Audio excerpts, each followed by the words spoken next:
जनपद संभल सदर कोतवाली क्षेत्र के चौधरी सराय में की गई बैठक। दरअसल आपको बता दें चलें, दलित मुस्लिम सुरक्षा मंच के भीकम सिंह भारती ने की बैठक। उत्तर प्रदेश के श्रावस्ती में दलित युवा के साथ हुई घटना को लेकर दलित मुस्लिम सुरक्षा मंच के लोगों ने की बैठक। आइए जानते हैं दलित मुस्लिम सुरक्षा मंच के भीकम सिंह भारती से।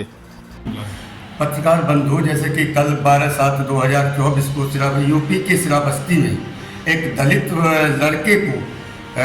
दबंग मनवादियों के द्वारा बहुत मारा पीटा गया है और इतने ही उससे पेट नहीं भरा तो उसको बियर की बोतल में पेशाब भर करके उस लड़के को पिलाया गया है, जिसका हम लोग घोर निंदा करते हैं और सरकार से मांग करते हैं कि ऐसे मनवादियों को, जो कहने को तो कि हमको कहते हैं कि हिंदू हैं, लेकिन उनके जो दिल के अंदर की भावना है दलित और जो मनवादी ताकते हैं, उसका हम विरोध करते हैं और सरकार से मांग करते हैं कि ऐसे मनवादियों को सख्त से सख्त कार्रवाई की जाए और उनको फांसी की सजा दिलवाने का काम करें, क्योंकि इसमें किसी दलित परिवार की आत्माओं को की मानहानि हुई है, किसी के समाज को ठेस पहुंची है।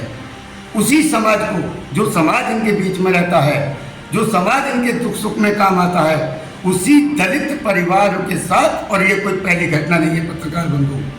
मणिपुर उठा लो, हाथरस उठा लो, प्रयागराज उठा लो, आज भी ये लोग मानने को तैयार नहीं हैं। हमारी बात परम आदरणीय कैबिनेट मंत्री भारत सरकार श्री रामदास आठवले जी से भी बहुत जल्दी हमारी मीटिंग होने जा रही है और हम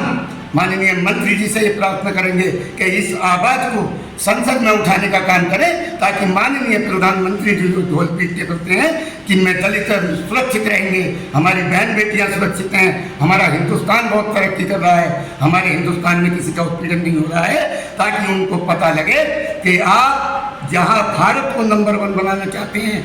वो कैसे बनेगा। आप अभी तक आरोपों पर, क्राइम पे अंकुश लगाने का काम नहीं कर रहे हैं। जैसा कि रात में माननीय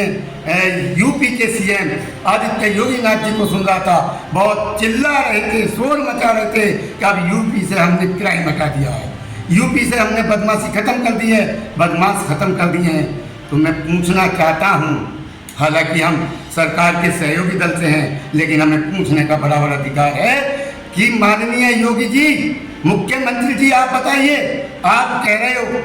कि यूपी से क्राइम खत्म हो गया है, तो फिर ये कल की घटना कहाँ से उत्पन्न हो गई और अलीगढ़ की घटना कहाँ से उत्पन्न हुई? आपने कहाँ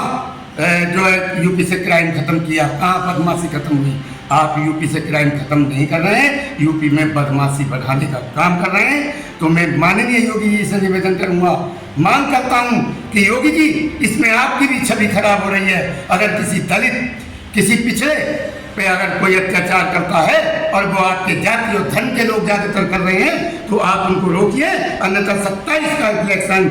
जैसे कि झटका आपको अब लगा है, इससे बड़ा झटका आपको 27 में लग जाएगा और यही समाज आपको सत्ता से दूर करने का काम करेगा। इसलिए हम आपको सुझाव दे रहे हैं, इस दलित और पिछड़ों पर अत्याचार बंद करो, इन दलित पिछड़ों पर अत्याचार बंद कराओ और इन आरोपियों को सख्त से सख्त सजा दिलाने का काम करो। ये हमारी माननीय मुख्यमंत्री जी और प्रधानमंत्री जी से मांग है। ये घटना है श्रावस्ती की। श्रावस्ती जो यूपी का एक जिला है, जहाँ माननीय मुख्यमंत्री जी राज कह रहे थे कि मैंने यूपी से बदमाशी खत्म कर दी है, मैंने बदमाश खत्म कर दिए हैं। अब हमारा जो है यूपी बहुत निष्पक्ष, बहुत साफ है, यहाँ कोई बदमाश नहीं है। अगर ये बदमाश नहीं है तो क्या है? जो दिन दहाड़े हमारा अपमान कर रहे हैं, हमें मारा जा रहा है, हमें पीटा जा रहा है, और आप दो सब इनके पक्ष में नहीं बोलने का काम कर रहे हैं। या तो आप अपनी जाति को बढ़ावा दे रहे हैं, आप अपनी जाति और धर्म के लोगों को बढ़ावा दे रहे हैं, पर हम वैसा होने नहीं देंगे। माननीय योगी जी, अगर आपको यूपी पे सत्ता पे बना रहना है, तो आपको ये बदमाशी, ये क्राइम, ये आपको रोकने होंगे, तभी दलित समाज आपका साथ देगा, अन्यथा आपका साथ देने के लिए हम लोग तैयार नहीं है।